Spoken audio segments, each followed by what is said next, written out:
Assalamualaikum warahmatullahi wabarakatuh. Bismillahirrahmanirrahim. Ito naman ang concern na mangyari ay wala daw preno. Nang tingnan ko ay matigas ang preno at singaw ang hydrovac. Ito ay Nissan Pathfinder. At ayan ang tatanggalin ko ay yung bilog na kulay itim na yan, yung hydrovac. Ayan. At ito ang mga tornilyo yung tatanggalin. Yung bracket niya sa hose.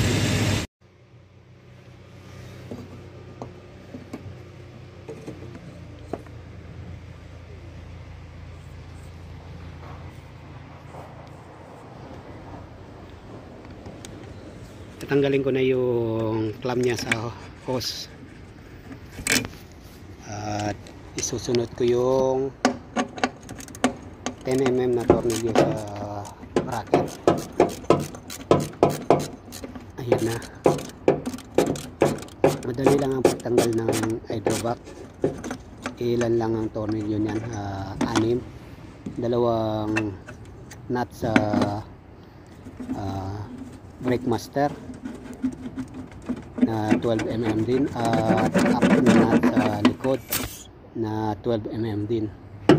Maya maya ipapakita ko sa inyo yung mga tatanggalin ko sa likod o sa may pedal. Ayan na yung 12mm na nut sa may brake master. Dalawa yan. Tatanggalin yan at ililiis lang ng konti yung brake master. At yan ay maluwag na pagbunot dyan sa hydrovac. At ayan naman yung nasa likod o sa may pedal. Ayan yung cutter pin nya. Gagamitan lang din ng long nose yan para matanggal yung cutter pin.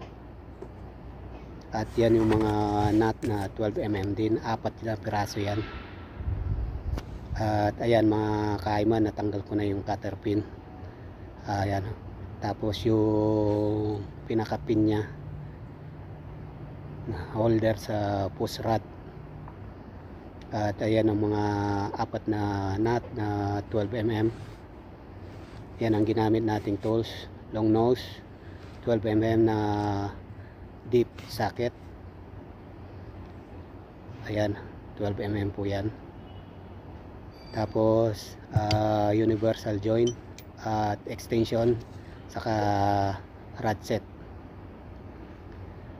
At yan, nabunot ko na yung hydrovacuum. Yan ang kinapitan ng mga nut na 12mm. 6 po lahat yan. At tapos ay in-order ko na yung vacuum. Ay ayan na, naikabit ko na. Hindi siya original, made in Japan po siya, at hindi original na Nissan. Maraming salamat po.